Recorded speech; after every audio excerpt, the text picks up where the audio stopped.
Hi everybody and welcome back to Be Like Christ. In today's video, let's talk about a man with leprosy.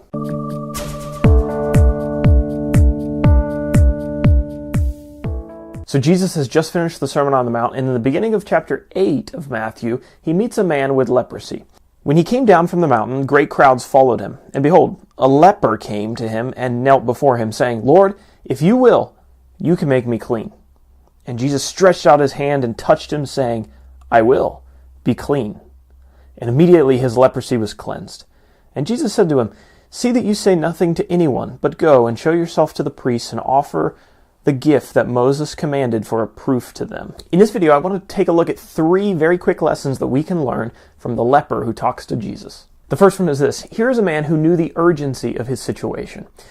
Leprosy was a disease that literally just rotted your skin. Your fingers would fall off, your nose would fall off, you'd start to get holes in your cheeks, and eventually it would kill you. So this is a man who could see the decay of his body all around him and that he was a dead man. Unfortunately, though, a lot of times we don't have that same urgency when it comes to our souls. The Bible tells us that we are dead in our sins, and yet we don't have the urgency that this man has to get out of that situation. Here's lesson number 2. And it's important to see the surrounding context in order to understand this. Jesus is coming down from the Sermon on the Mountain, and the text says that he's being followed by a great multitude of people, a lot of people. And if you know the Old Testament, you'll know that leprous people were not allowed around others because the disease was contagious. And so with this man running up to Jesus and bowing before him, this probably would have shocked everyone around, right? And they probably would have started drawing away or maybe telling him to go away.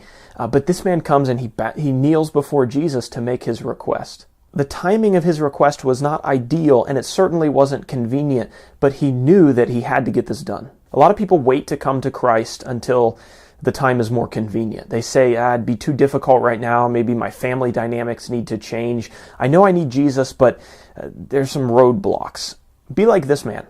Don't let anything hinder you from coming. Here's lesson number 3, is that this man knows how to pray.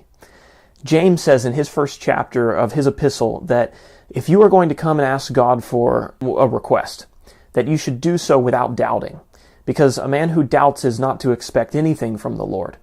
You notice what this man says here. He says, "Lord, if you will, I know you can make me clean." He puts it into the hands of God, but he acknowledges immediately that Jesus has the power to do this. And notice Jesus' response. "I will. Be clean."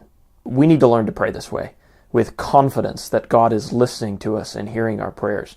One thing that's interesting to notice is that as you look at Jesus' time on earth, many people come up to him and make requests, and there's not a single one of them that he turns down or doesn't give an answer to. Why is it then that sometimes we feel like our prayers aren't doing anything, or nobody's listening, or that God just probably isn't going to respond? We've got to learn to pray like this man. Come before God, kneel, and make your request.